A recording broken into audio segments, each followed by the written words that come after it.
돌아보면 씁쓸하지만 그 누구도 제 편이 없었던 시월드에서 살아남으려 했던 발악이라고 자조하고 있습니다.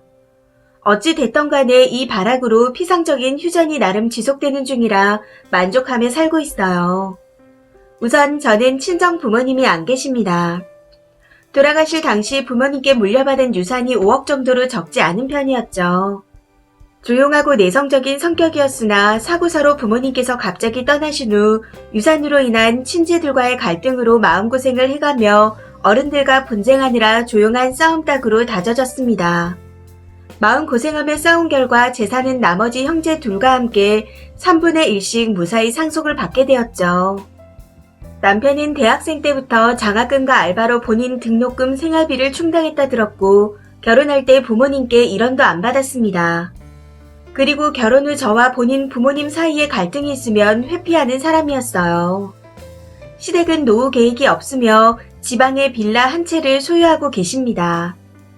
시아버지는 가부장적이며 경제적 능력이 없으시고 인성은 좋으시나 옛날 분이세요. 그리고 시어머니께서는 평생 일해본 적이 없는데 허세에 허영이 심하고 남들 자식들은 뭘 사줬네 뭘 해줬네가 입에서 안 떨어지는 분이십니다. 뭘 하던 간에 항상 서운해하시고 아들 바라기시죠.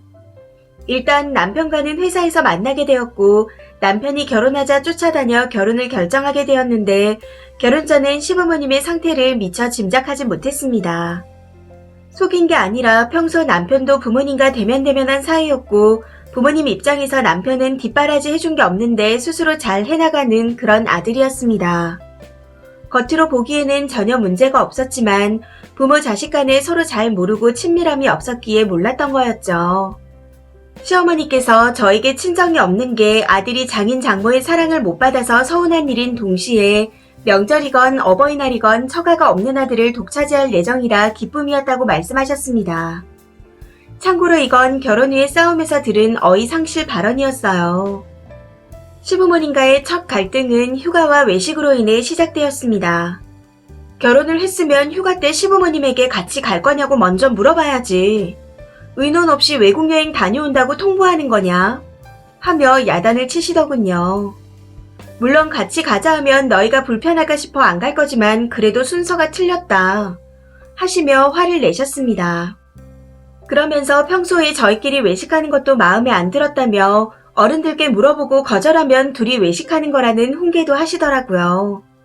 그 말에 저는 외식이나 휴가나 저희 돈으로 저희가 쉬고 싶을 때 먹고 싶을 때 정하는 건데 왜 어머님께 허락을 구해야 하나요?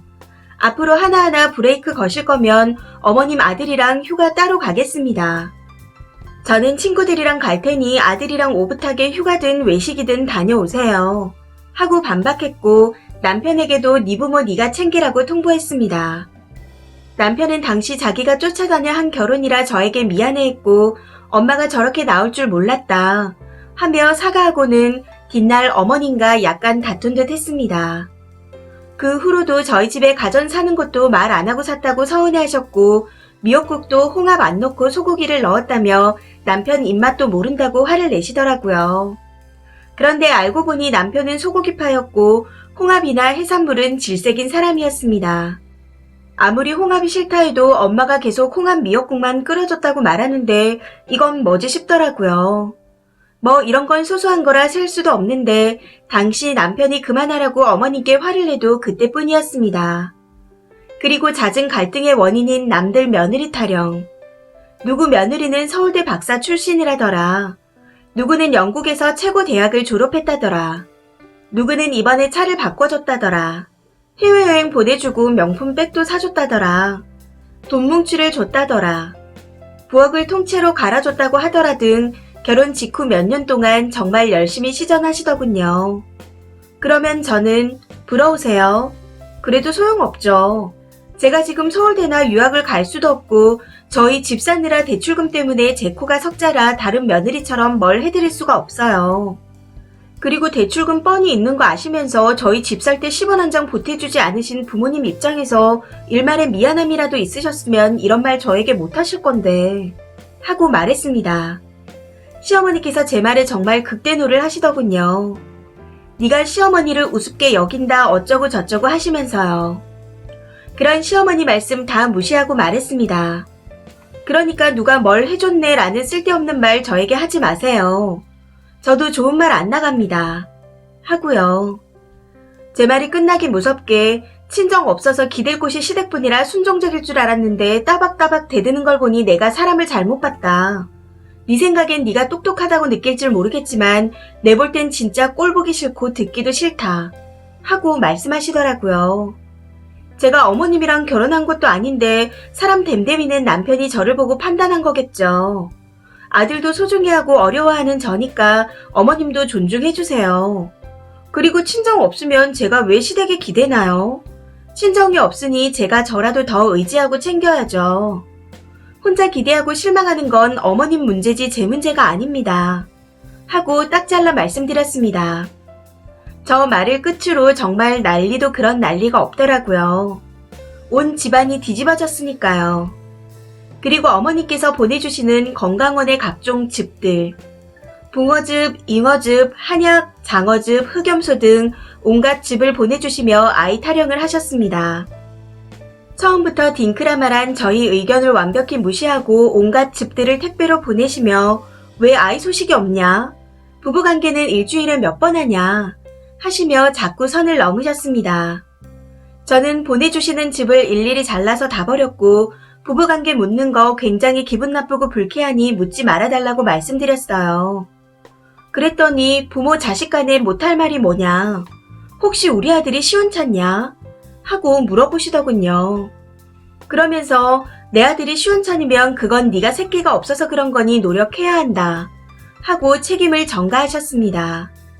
저 그때 분노가 활활 타올라 이만 끊겠다. 계속 즙 보내시면 계속 버릴 거고 그렇게 아기 원하시면 차라리 늦지 않았으니 어머님이 낳으셔라. 하나 낳을까 생각했는데 어머님 행동에 질려서 어머님이 좋아하는 거 보기 싫어 아이 안 낳고 싶다. 하고 말씀드리고 전화를 끊었습니다. 시어머니는 그 후로도 출장이나 연수가 잡히면 아기 가져야지 그렇게 돌아다닐 때가 아니라 하시며 한숨을 쉬시더군요. 그리고 컴퓨터를 많이 해서 애 안 들어선다고 직장을 간두라고 난리를 치셨습니다.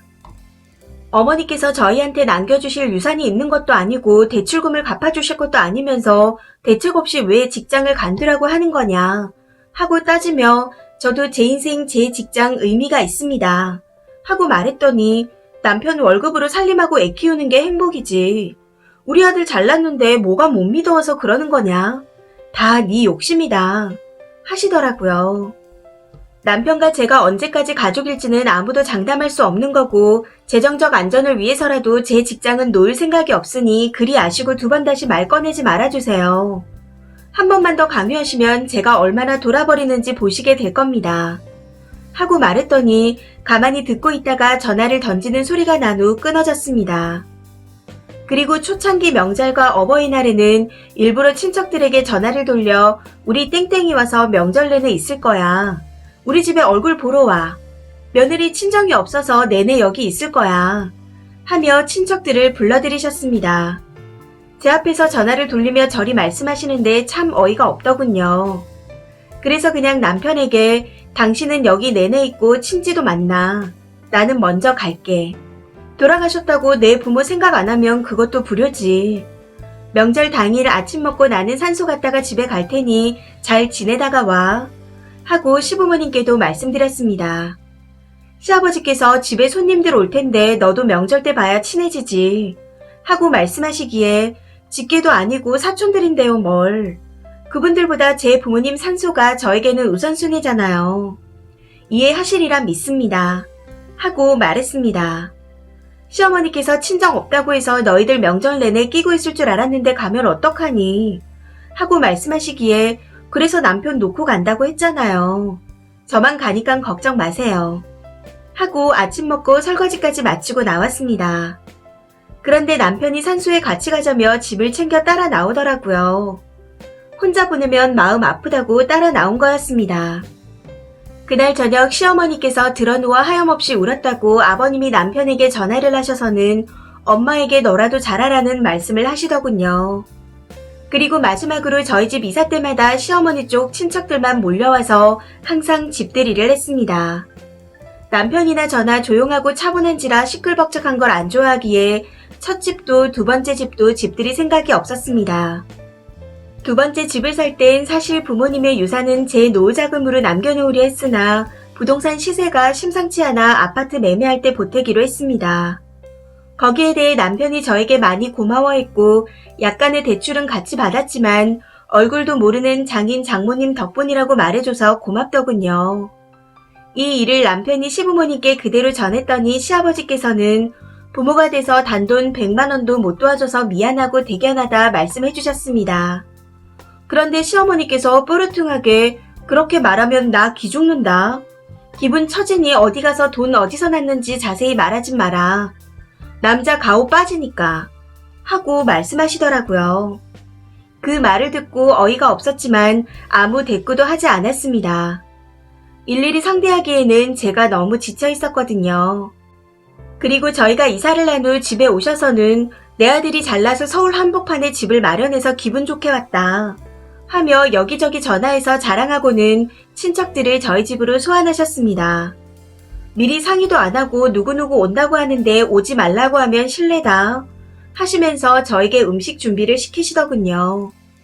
그래서 저는 연락 받은 적도 없고 선약도 있어서 음식 준비 못하니 남편하고 상의하세요 하고 말씀드리고 외출 준비를 했습니다. 그런 저를 보시며 아니 집안에 손님이 오면 며느리가 맞이해야지 어딜 가냐. 며느리 없으면 내 위신이 뭐가 되냐 하며 버럭 화를 내시더군요. 어머님, 어차피 제가 아는 손님 한 명도 없어요. 다 어머님 손님이잖아요. 마음 같아서는 집도 안 내어드리고 싶지만 어머님 위신 생각해서 집은 내어드리는 겁니다. 집들이 잘하세요. 하고 그냥 나와버렸습니다. 그때도 시어머니께서 갑자기 울고불며 너 잘났다 하고 소리를 지르시더니 저를 못 나가게 잡으셨는데 그런 어머니를 남편이 말려서 그 사이에 빠져나왔습니다. 그날 반나절은 참 더디게 갔던 것 같아요. 한강을 계속 걸으면서 결혼 유지에관해 고민했고 평소에 생각나지 않던 친정이 있었으면 좋았을 텐데 하는 아쉬움과 그리움이 밀려왔습니다. 말로 표현하지 못할 감정이 치고 올라오더라고요. 그렇게 한참 방황하다 집에 늦게 들어갔더니 시아버지께서 그동안 갈등에 대해 모른 척 했는데 오늘은 한마디 해야겠다.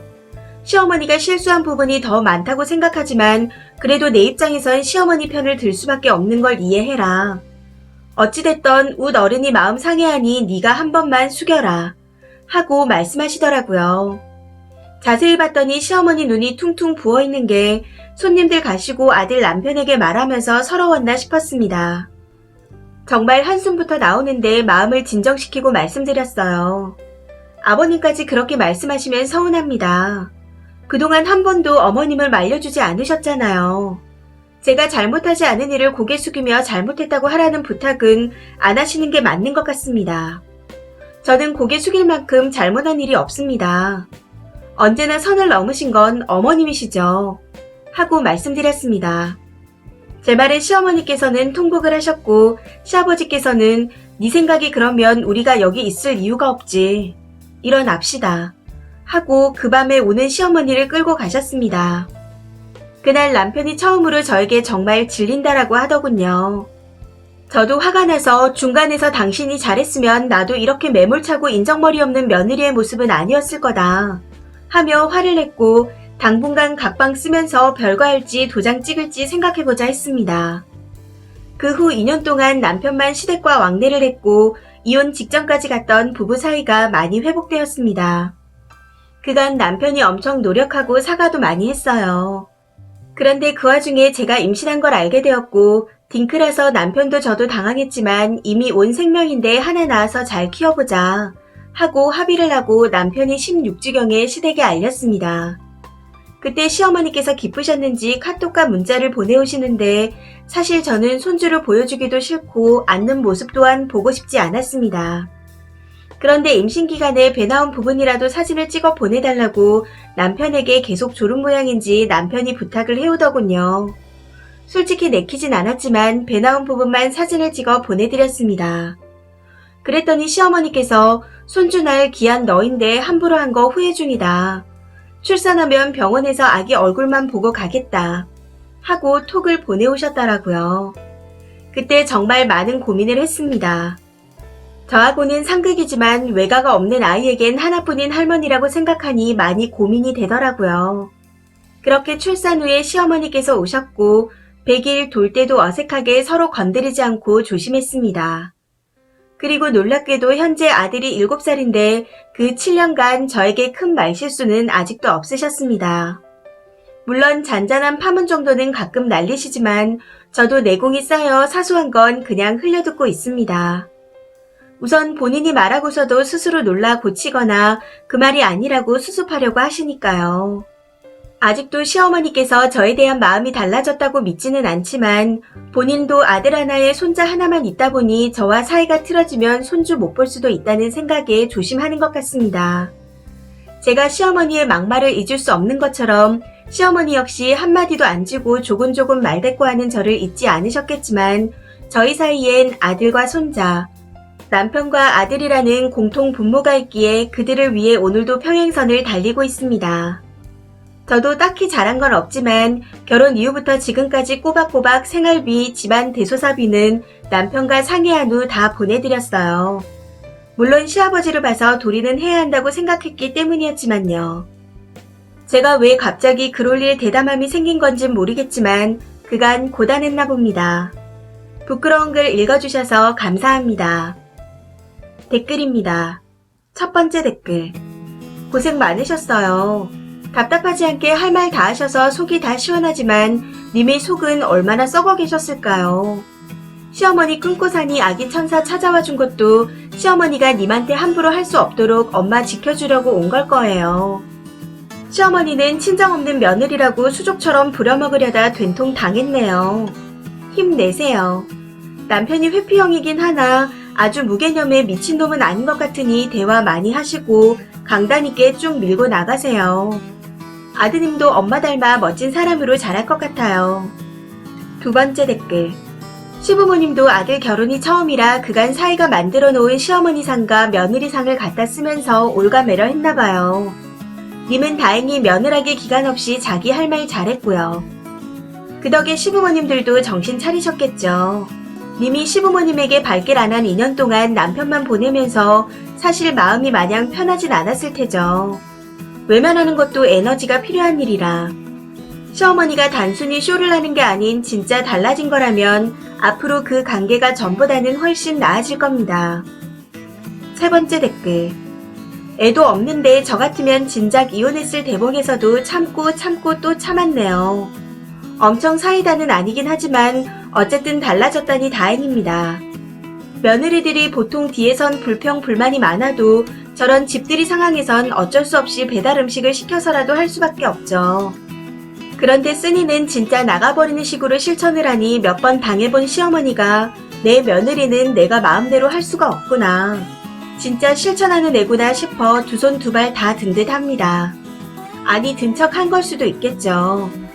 외가 없는 손주한테 내가 유일한 할머니라는 걸 며느리가 아는구나 하는 순간 다시 저 짓거리가 시작될 수도 있습니다. 지금은 손주가 할머니한테 약점이지만 그 손주가 며느리한테도 약점이라는 걸 알면 절대 지금 같지는 않을 거예요. 명심하세요. 자식이 있어도 나는 부당한 일은 못 참는다. 그 자세에 꼭 변하지 마시길 바랍니다. 네 번째 댓글. 똑 부러지게 대처하신 결과네요. 시어머니도 느끼겠죠. 자신이 어찌해야 하는지. 손주와 아들을 볼 수 있고 그 평화와 손주 보는 행복이 자신에게 달린걸요. 다섯 번째 댓글. 처음으로 너한테 질린다. 님도 남편을 많이 사랑하시나봐요. 그래 다 적지 못한 부분이 많으시겠지만 저라면 저 말을 입으로 내뱉는 순간 돌이킬 수 없을 것 같네요. 나중에 10년 넘어서 재산 분할해줘야 하는 순간이 오면 조심하세요. 이 사연은 여기까지입니다. 시청해주셔서 감사합니다.